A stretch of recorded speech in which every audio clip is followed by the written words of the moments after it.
Bismillah, Assalamualaikum warahmatullahi wabarakatuh.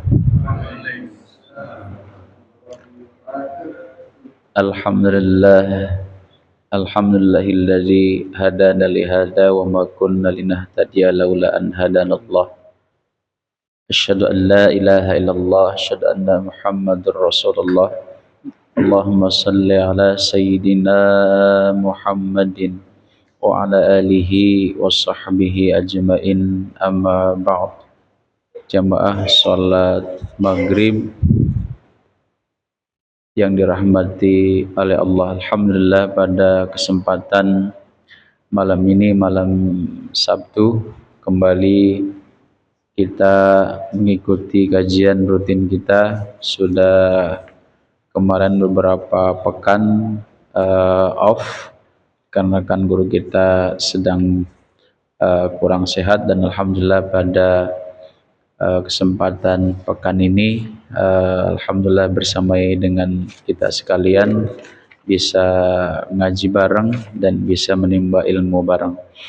Salat beriring salam semoga tercurah limpah kepada baginda Nabi Muhammad SAW, pada keluarga, sahabat, hingga kepada kita sekalian.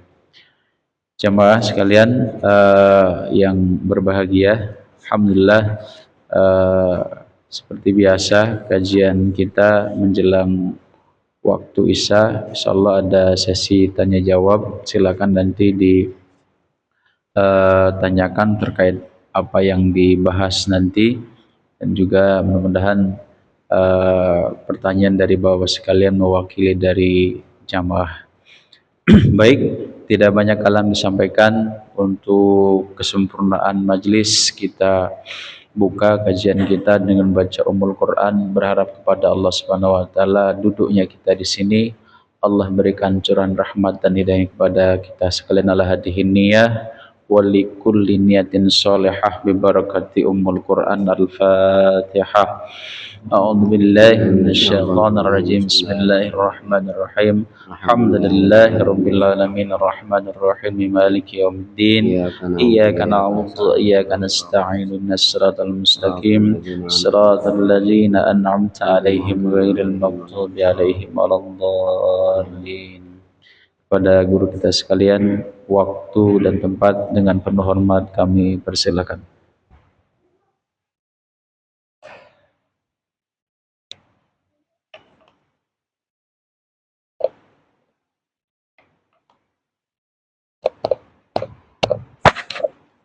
Assalamualaikum warahmatullahi wabarakatuh.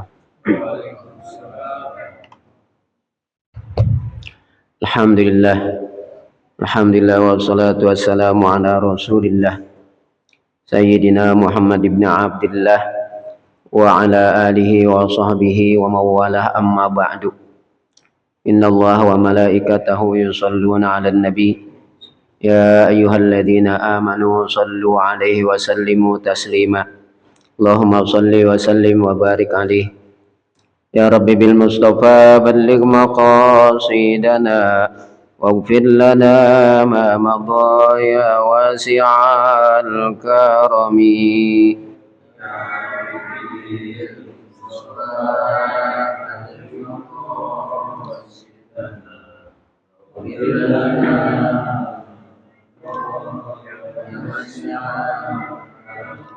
Muhammadun sayyidul kaunaini wathaqalaini wal fariqaini min urbin wa min ajami.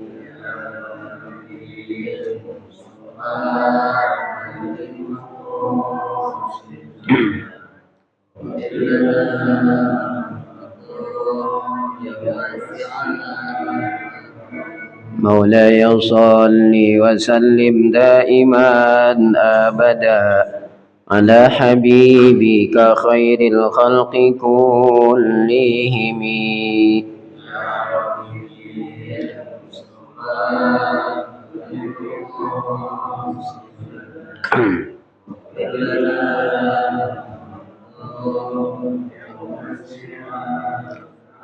هو الحبيب الذي ترجى شفاعته لكل هول من الأهوال مقتحمي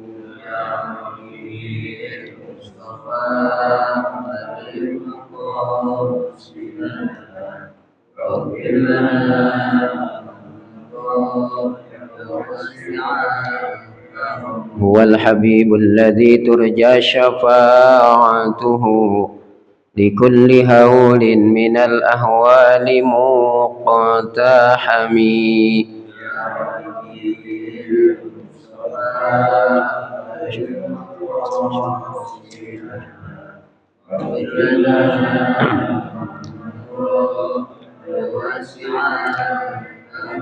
اللهم صل وسلم وبارك عليه وعلى آله. Bismillahirrahmanirrahim. Subhanaka la ilma lana illa ma 'allamtana innaka antal alimul hakim. Allahumma 'allimni al-kitab wal hikmata wa 'allimni at-ta'wil. Allahumma hdi qalbi wa tsabbit lisani. Allahumma iftah 'alaina hikmataka wanshur 'alaina min khazaini rahmatika ya arhamar rahimin. Allahumma nawwir qulubana binuri hidayatika kama nawwaratal arda binuri syamsika abadan abada birahmatika ya arhamar rahimin. Allahumma rizqna fathan wa fahman fil qur'anil azim nuran nahtadi bihi ila siratil mustaqim. Rabbi shrah li sadri wa yassir li amri wahlul 'uqdatam min lisani yafqahu qawli. Qala al muallif rahimahullah wa nafa'ana bi ulumi amin. Faslun wa min ma'asil batni aklur riba wal maksi wal ghasbi was sariqati wa kulli ma'khudhin bi muamalatin harramaha syar'u. Yang sama-sama kita hormati Ketua DKM dan segenap pengurus Masjid Jami'ul Al-Masyiri. Yang sama-sama kita hormati para guru, wabil khusus akhina kiram Ustadz Suryana, para sesepuh orang tua kita, wabil khusus Bapak Puji beserta para sesepuh yang lainnya, hadirin jamaah Masjid Ulia Al-Masyiri. Alhamdulillah pada kesempatan malam ini, sekalipun dari sejak sore hari tadi turun hujan sampai saat ini masih turun hujan, tapi alhamdulillah kita bisa melangkahkan kaki kita ke Masjid Ulia Al-Masyiri dalam rangka menunaikan kewajiban kita sebagai seorang muslim, yaitu menunaikan ibadat salat maghrib yang kita kerjakan dengan berjamaah dan sambil menunggu waktu isya, intizarus shalah ba'da shalah, menanti datangnya salat setelah tadi kita mengerjakan salat, dengan menunaikan salah satu kewajiban kita juga sebagai seorang muslim, yaitu thalabul ilmi, menuntut ilmu. Malam ini kita ta'lim, mempelajari ilmu agamanya Allah Subhanahu wa taala. Mudah-mudahan Allah berikan kepada kita ilmu yang barokah, bermanfaat. Allah mudahkan segala urusan kita, Allah lapangkan rezeki kita, Allah hindarkan kita dan keluarga kita daripada segala bala dan musibah.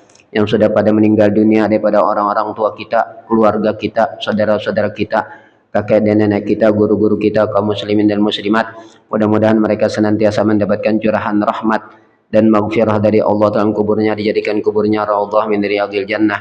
Yang pada sakit, yang pada kurang sehat, baik yang sakit atau yang kurang sehat, mungkin kita sendiri, istri atau anak-anak kita, orang tua kita, keluarga kita, saudara-saudara kita, mudah-mudahan diangkat penyakitnya, dikembalikan kepada kesehatannya dengan kesehatan yang sempurna, dengan kesehatan yang tidak meninggalkan bekas penyakit sedikit pun. Ala hadhihin niyat wa ala kulli niyatin salihah wa li ijabatil maqsudin jaribatan di kulli khair dafi'atan an kulli syarr lana wa li ahlina qarabatina wa li jamil muslimin wa ila hadratin nabi. Al-Fatihah. A'udzu billahi minasyaitonir rajim. Bismillahirrahmanirrahim. Alhamdulillahi rabbil alamin arrahmanir rahim maliki yaumiddin. Iyyaka na'budu wa iyyaka nasta'in ihdinas siratal mustaqim siratal ladzina an'amta 'alaihim ghairil maghdubi 'alaihim waladdallin. Amin. Jamaah sekalian, sebelumnya saya mohon maaf, dua giliran saya tidak bisa hadir dikarenakan dalam keadaan kurang sehat. Anak saya juga yang paling kecil juga dalam keadaan kurang sehat, tapi alhamdulillah pada kesempatan ini saya bisa kembali hadir di Masjid Jami'ul Al-Masyiri untuk sama-sama kita mempelajari ilmu agamanya Allah Subhanahu wa taala. Mudah-mudahan kita senantiasa diberikan kesehatan, keafiatan oleh Allah Subhanahu wa taala. Amin ya rabbal alamin. Bismillahirrahmanirrahim. Qala al-muallifu rahimahullah wa nafa'ana bi ulumihi amin. Faslun, ini suatu pasal. Wa min ma'asil batni, dan di antara maksiat perut. Maksiat atau perbuatan-perbuatan dosa yang dilakukan oleh perut kita. Ini kita perlu memperhatikan dengan sungguh-sungguh tentang perkara yang akan masuk ke dalam perut kita, baik itu berupa makanan maupun itu berupa minuman. Karena apa yang kita makan dan apa yang kita minum sebagiannya menjadi darah daging kita, dan apa yang kita makan dan yang kita minum ini menjadi energi bagi kita, yang kemudian kita gunakan seumpamanya untuk beribadah kepada Allah Subhanahu wa Ta'ala. Lantas dampaknya apa terhadap ibadah yang kita lakukan ketika darah daging kita atau tenaga kita ini dihasilkan dari barang yang haram? Rasulullah Shallallahu Alaihi Wasallam bersabda di dalam hadis yang diriwayatkan oleh Imam Muslim dari sahabat Abi Hurairah radhiyallahu anhu. Rasulullah bersabda, Innallaha ta'ala thayyibun la yaqbalu illa thayyibah. Sesungguhnya Allah Subhanahu wa Ta'ala thayyibun, itu maha baik. La yaqbalu illa thayyiban, dia tidak akan menerima kecuali yang baik. Allah itu maha baik dan dia tidak akan menerima kecuali yang baik. Wa innallaha amaral mu'minina bima amara bihil mursalin.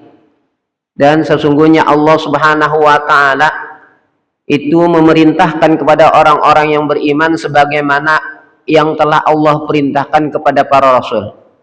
Jadi yang Allah perintahkan kepada orang-orang beriman itu sama seperti apa yang diperintahkan oleh Allah kepada para rasul.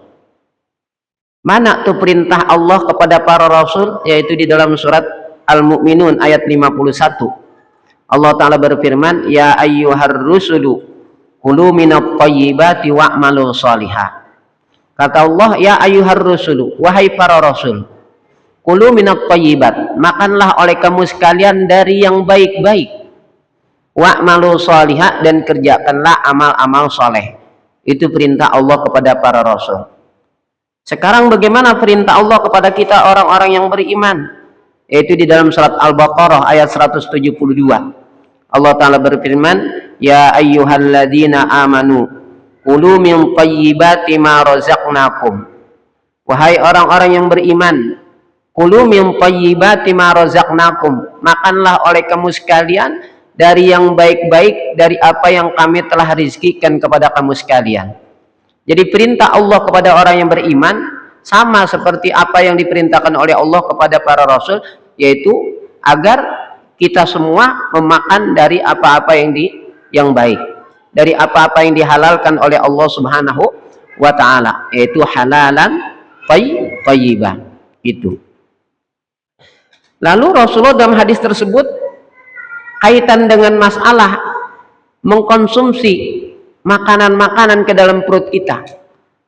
Sekarang bagaimana masalah mengkonsumsi makanan yang tidak halal atau minuman yang tidak halal ke dalam perut kita? Nah, di dalam hadis Imam Muslim tersebut Rasulullah Shallallahu Alaihi Wasallam kemudian menyebutkan suatu kisah. Summa dzakara ar-rajula yutilu safara. Kemudian Rasulullah menyebutkan atau menceritakan ada seorang laki-laki yang menempuh perjalanan yang begitu sangat jauh. Ash'asha agbara. Dalam perjalanan yang begitu jauh sampai membuat rambutnya pada kusut dan membuat wajahnya pada diliputi dengan debu. Malum Pak, zaman dulu daerah sana kan daerah gurun ya Pak ya. Nah, kita aja daerah kita kadang-kadang kalau lagi musim panas ya, tambah angin, banyak angin, kadang-kadang kan juga pakaian kita juga pada lusuh. Kulit wajah kita juga pada kusam ya oleh debu begitu. Ini Rasulullah menceritakan ada seorang laki-laki yang menempuh perjalanan jauh sampai rambutnya pada kusut dan wajahnya itu berdebu. Nah, karena perjalanan jauh membuat dia begitu payah, merasakan kepayahan dalam perjalanannya, sehingga Yamuddu yadayhi ila sama. Dia mengangkat kedua tangannya ke arah langit berdoa. Itu adabnya berdoa, mengangkat kedua tangan kita. Kiblatnya doa adalah ke arah langit. Kalau kiblatnya salat adalah ke arah Ka'bah. Yamuddu yadayhi ila sama. Dia mengangkat kedua tangannya ila sama, ke arah langit. Dia berdoa, ya Rabbi, wahai Tuhanku, wahai Tuhanku. Kata dia begitu tuh, ya Tuhanku, wahai Tuhanku. Terus doa tuh dengan apa yang dia pinta. Wa mat'amuhu haramun, tapi sayang makanannya haram. Wa mashrabuhu haramun, minumannya haram. Wa malbasuhu haramun, dan pakaiannya juga haram. Wa ghudhiya bil haram, dan dia dikasih makan dengan yang haram. Fa anna yustajabu lidzalika. Maka bagaimanakah doanya itu akan diijabah, dikabulkan oleh Allah Subhanahu wa taala. Jadi kalau kita mungkin kita rasanya doa gitu ya, tapi kadang-kadang kita merasa doa kita nggak dikabulkan, berarti introspeksi pada diri kita ya, tentang apa yang kita makan, tentang apa yang kita minum. Karena itu salah satu faktor juga, salah satu faktor diterimanya doa kita. Kemudian bagaimana kita ini mengijabahi seruan Allah Subhanahu wa taala, merespon seruan Allah Subhanahu wa taala. Apakah kita termasuk orang yang begitu bergegas di dalam merespon seruan Allah, ataukah kita berlambat-lambat? Kata Allah, falyastajibu li wal yu'minu bi. Tuh, wa idza sa'alaka ibadi anni fa inni qarib ujibu da'watad da'i idza da'an falyastajibu li wal yu'minu bi. Wa idza sa'alaka ibadi anni, dan apabila hambaku bertanya tentang aku, fa inni qarib, sesungguhnya aku ini dekat. Ujibu da'watad da'i idza da'an, aku akan mengijabahi, akan mengabulkan doanya orang yang berdoa, idza da'ani, apabila dia berdoa kepadaku. Tapi falyastajibu li, maka hendaklah dia memenuhi panggilanku, suruhan aku, wal yu'minu bi, dan beriman kepadaku, la'allahum yarsyudun, agar mereka mendapatkan petunjuk. Itu begitu. Jadi kita juga harus introspeksi, bagaimana kita kesiagaan kita, kesungguhan kita di dalam memenuhi seruan Allah. Kalau kita berlambat-lambat memenuhi seruan Allah, kalau lantas kita berdoa merasa doa kita lambat diijabah oleh Allah Subhanahu wa taala, mungkin dikarenakan kita juga suka lambat di dalam memenuhi seruan Allah taala. Udah Allahu Akbar baru azan, belum qomat kan gitu ya, belum salawatan. Udah salawatan baru salawatan, belum qomat, baru qomat, belum juga takbiratul ihram, itu imam, begitu ya. Nah gitu, kita berlambat-lambat. Tapi giliran kita berdoa kepada Allah, seolah-olah Allah Ta'ala lambat dalam mengijabah doa kita, lantas kita menyalahkan Allah Subhanahu wa Ta'ala. Nah itu juga salah satu perlu introspeksi juga di antara hal-hal yang berkaitan dengan masalah doa. Nah di sini kita akan membahas tentang pasal maksiat hati, maksiat perut, perbuatan-perbuatan dosa yang dilakukan oleh perut kita. Nah, wa min ma'asil batni aklur riba, dan di antara maksiat perut adalah aklur riba, memakan riba. Nah ini dosanya begitu sangat besar, riba ini. Mudah-mudahan Allah pelihara kita dan keluarga kita daripada memakan riba. Wal maksi, dan cukai, memakan hasil yang didapat dari cara cukai, ambil cukai, ada bea cukai itu ya. Wal gosbi, dan gosob itu mengambil sesuatu dengan cara merampas. Ini sebagaimana diterangkan di dalam surat Al-Kahfi tentang kisah Nabiullah Khidir alaihissalam dengan Nabiullah Musa alaihissalam. Ketika Nabiullah Musa minta kepada Nabiullah Khidir untuk diizinkan mengikuti beliau kemana saja beliau pergi, agar Nabiullah Khidir mengajarkan kepadanya ilmu.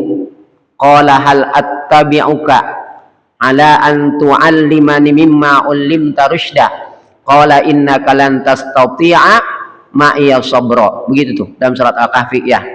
Nah. Qala hal attabi'uka, kata Nabiullah Musa kepada Nabiullah Khidir, bolehkah aku mengikuti engkau? Ala an tu'allimani mimma 'ullimta rusyda, agar engkau ajarkan kepadaku ilmu yang telah diajarkan kepada engkau.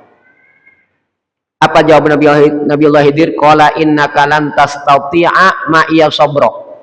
Kata Nabiullah Khidir, kamu nggak akan bakal sabar ngikutin saya wahai Musa.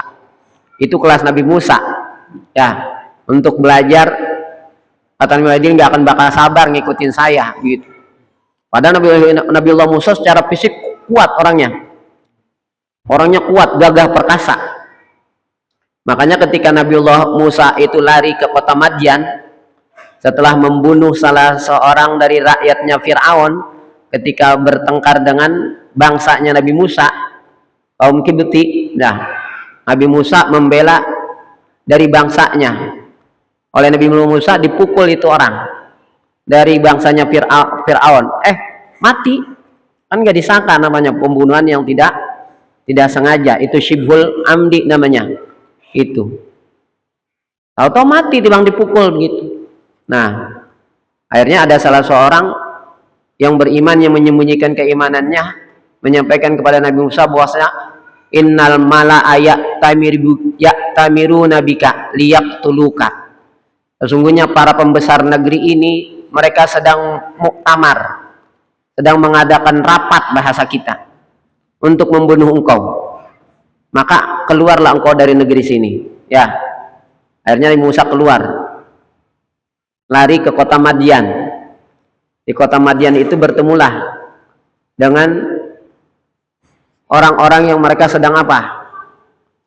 Orang-orang yang sedang memberikan minum kepada binatang ternaknya.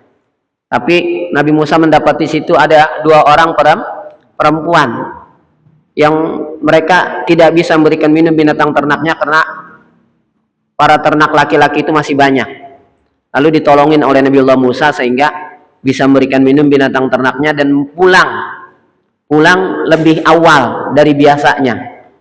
Nabiullah Khidir tuh, kata Nabiullah Khidir, tumben-tumbenan neng kayak gini udah pulang begitu. Biasanya pulangnya udah apa? Udah sore. Ini tumben-tumbenan kamu udah pulang kayak gini.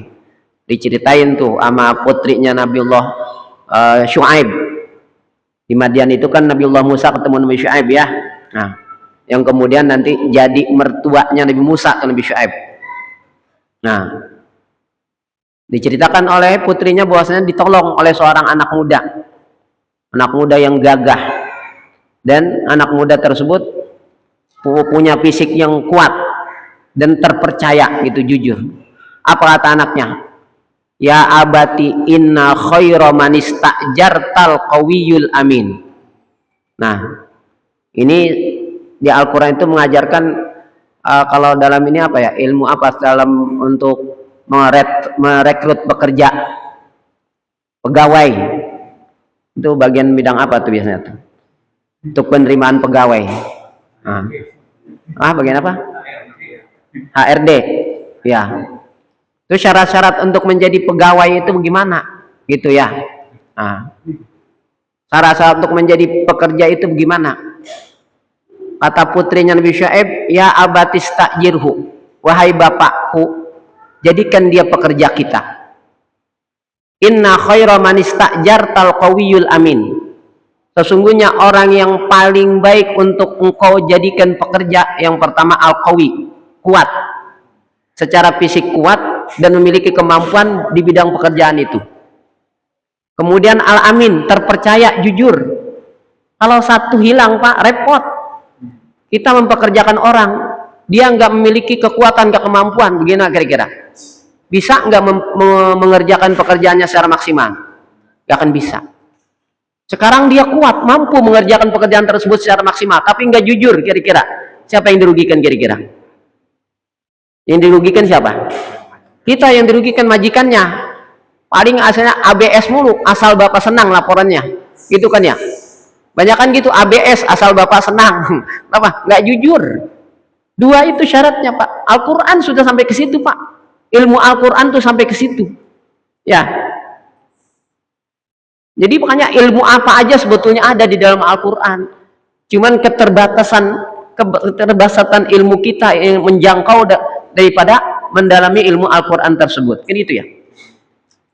Tuh. Nah, singkat cerita, Nabiullah Musa dan Nabiullah Khidir itu berjalan. Naik perahu, kapal. Naik kapal. Tahu-tahu sama Nabiullah Khidir alaihissalam kapal itu dirusak. Kapal itu dibolongin, bahasa kita dirusak. Secara zahir syariat, Nabiullah Khidir telah melakukan sesuatu yang apa? Sesuatu yang munkar. Kapal orang dirusak, udah numpang, kapal orang dirusak. Itu juga akan mencelakakan para penumpang kan? Nah, itu. Nah, akhirnya Nabiullah Musa protes dong, secara hukum syariatnya kan gitu ya. Nah, itu. Kata Nabiullah Khidir, bukankah aku telah berkata kepada engkau bahwasanya engkau tidak akan mampu sabar ngikutin saya gitu. Tapi nanti aku sendiri yang akan menjelaskannya nanti. Aku sendiri akan menjelaskannya sebelum nanti kita berpisah. Nah, dijelaskan oleh Nabi Khidir itu, ammas sapinatu fakanat limasakina ya'maluna fil bahri fa'aradtu an a'ibaha wa kana wara'ahum malikun ya'khudhu kulla sapinatin ghasba. Ini kan bicara masalah ghasab nih. Ya, mengambil harta orang dengan cara apa? Dirampas. Amma sapinatu, adapun kapal, pakanat lima sakina, kapal itu milik orang-orang miskin. Ya maluna fil bahri, yang mereka bekerja di lautan, mencari nafkah dengan kapal tersebut. Mencari nafkah untuk menafkahi istri dan anaknya dengan kapal tersebut. Fa'aradtu an a'ibaha, aku sengaja ingin merusak kapal tersebut. Kenapa? Wa kana wara'ahum malikun ya'khudhu kulla sapinatin ghasba. Karena di depan sana itu ada raja yang akan mengambil setiap kapal yang masih utuh dengan cara dirampas. Nah, sekarang coba bandingin. Kalau kapal ini saya rusak, dia selamat daripada dirampas oleh raja karena dianggap kapalnya rusak. Nggak jadi diambil. Akhirnya si orang miskin tersebut selamat, kapalnya nggak diambil, sehingga walaupun dia istirahat berlayar paling sehari 2 hari untuk memperbaiki kapalnya yang selanjutnya bisa dipakai usaha lagi.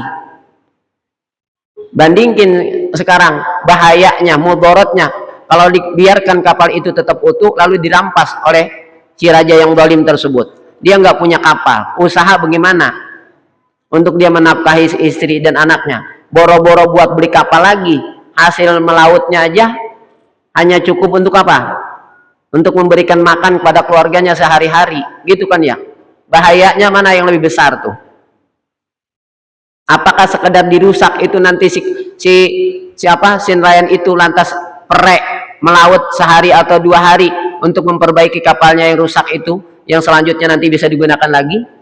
Apakah di kapal itu dibiarkan utuh tapi bahayanya akan diambil, dirampas oleh raja tersebut sehingga si orang miskin tersebut tidak punya kapal dan tidak berusaha lagi? Mana mudaratnya lebih besar? Tuh. Maka dalam kaidah fiqih, idza jitama al mafsadatani ru'iya akhaffuhuma dararan. Kalau berkumpul 2 mafsadat, 2 kebahayaan, maka yang harus kita perhatikan, yang harus kita ambil itu adalah kemudaratan yang lebih apa? Lebih ringan, yang lebih kecil bahayanya, gitu kan ya? Nah, orang Pak penyakit yang mohon maaf, seumpamanya dari anggota badannya terus menjalar kalau dibiarkan, ya. Lantas di antara jalan untuk menyelamatkannya, anggota tubuhnya harus diamputasi, kan sama-sama mudaratkan Pak. Tapi mana bahayanya atau mudaratnya yang lebih besar? Dibiarkan anggota badannya itu untuk tidak diamputasi tapi nanti akan menjalar ke seluruh tubuh anggota badan yang lain, yang akan menyebabkan itu mungkin kematian padanya, ataukah untuk menyelamatkan daripada menjalar kepada yang lainnya diamputasi, itu akan menyelamatkan? Mana mudaratnya lebih besar?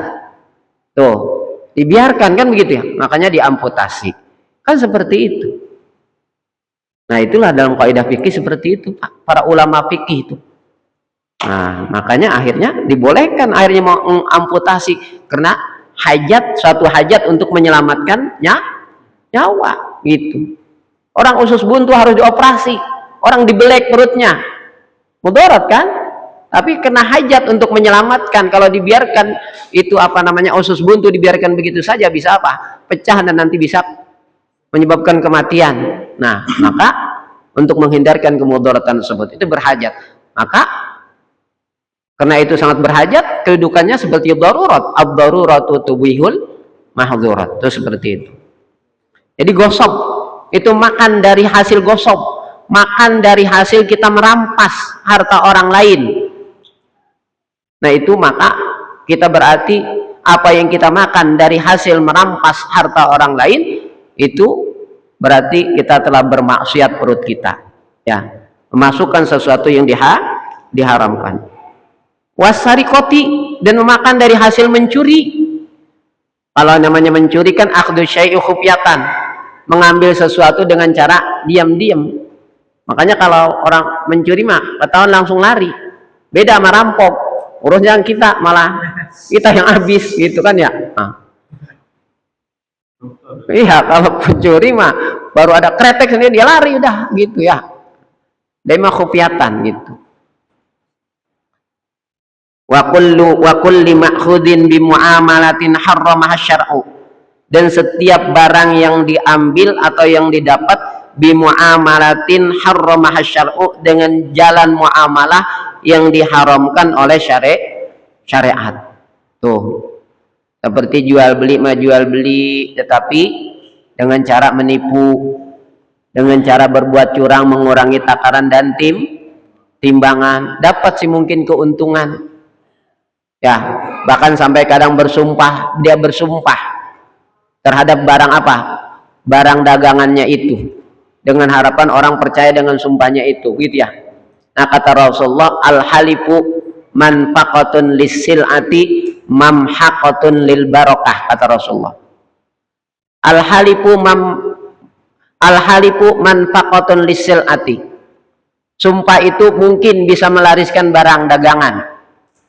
Orang akhirnya percaya, ini demi Allah kualitas ekspor gitu ya. Nah, gitu kan ya. Demi Allah ini barang ini apa? Bagus kualitasnya begitu. Barang baru dan seterusnya. Pokoknya dia memuji-muji barang dagangannya sampai bersumpah dengan nama Allah. Mungkin sumpahnya itu bisa melariskan barang dagangannya, tapi mamhaqatun lil barakah, tapi itu akan menghapuskan keberkahan. Itu menghapuskan keberkahan. Kalau orang benar-benar jujur, Pak, gak kasih sumpah-sumpah, orang percaya gitu. Tapi orang kalau tukang sumpah lantas ketahuan bohongnya, sumpahnya aja nggak dipercaya gitu. Ya, kalau orang jujur tanpa sumpah pun dipercaya. Kalau dia sudah dinilai jujur sama orang, tanpa dia bersumpah pun percaya. Tapi kalau orang sudah bohong, tukang bohong, dia sumpah pun nggak akan dipercaya. Contoh semuanya ada orang yang orang-orang udah sudah menilainya dia sebagai orang yang jujur. Dia suatu saat pengen ngetes orang-orang nih. Dia suatu hari berbohong cuman untuk ngetes. Dipercaya enggak dia bohong nih kira-kira? Orang dia sudah dinilai jujur. Orang semua maklum dia ini orang jujur. Belum sekalipun dia berdusta. Suatu saat dia pengen ngetes doang, dia berbohong, percaya nggak kira-kira? Percaya gitu. Iya, percaya itu pasti. Karena orang sudah menilai dia orang jujur gitu. Suatu saat dia pengen ngetes dengan cara berbohong, pasti percaya. Tapi orang sebaliknya sudah dinilai dia pendusta, pembohong. Dia suatu saat bersumpah untuk menyatakan kebenarannya yang dia nyatakan pada saat ini. Ya, pada saat ini apa yang dia katakan itu benar. Dia sampai bersumpah, dipercaya nggak kira-kira? Nggak akan percaya, begitu. Nah, itu seperti itu. Nah ini wa kulli ma'khudin bi muamalatin harramaha syar'u. Dan setiap apa yang diambil bi muamalatin harramaha syar'u, dengan jalan muamalah yang diharamkan oleh syariat. Wa syurbil khamri, dan minum khamar. Nanti insyaallah kita lanjutkan dari makanan nanti tentang minuman dan yang lainnya. Saya akhiri dulu dengan mungkin nanti akan yang ditanyakan, silakan. Wallahu a'lam bishawab. Wassalamualaikum warahmatullahi wabarakatuh.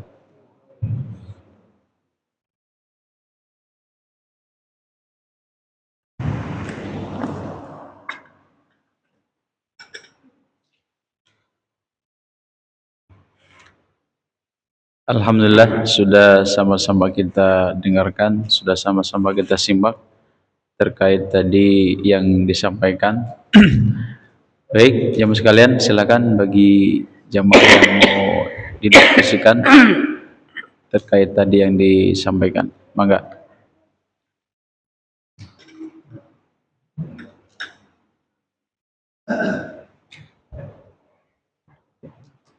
Berapa menit lagi, Mas?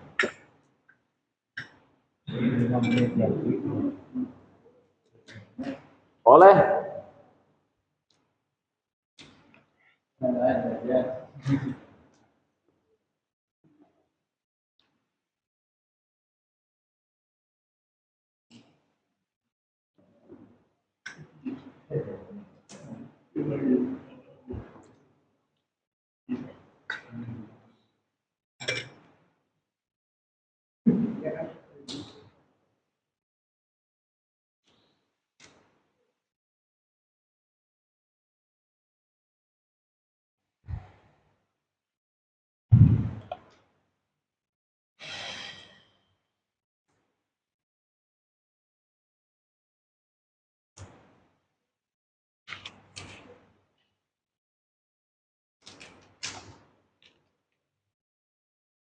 Alhamdulillah Ustaz, sudah pada paham.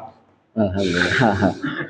Jadi untuk sesi ini tidak ada pertanyaan Ya. karena Bapak yang hadir sudah khatam dan paham. Insyaallah tinggal sama-sama dipraktekkan apa yang disampaikan tadi oleh Ustadz, baik itu terkait dengan menjaga halal dan haram, menjaga terkait dengan makanan, minuman, dan juga terkait dengan riba dan juga tadi dibahas. Dan insyaallah sudah paham bahwa untuk berarti karena waktu sudah mau masuk, kita akhiri kajian kita dengan hamdalah. Apa Ustaz ada tambahan lagi? Udah cukup ya. Dengan hamdalah dan doa kifaratul majlis. Alhamdulillah rabbil alamin, subhanallahumma wa bihamdika asyhadu an la ilaha illa anta astaghfiruka wa atubu ilaik. Ya kalam. Assalamualaikum warahmatullahi wabarakatuh. Assalamualaikum warahmatullahi wabarakatuh.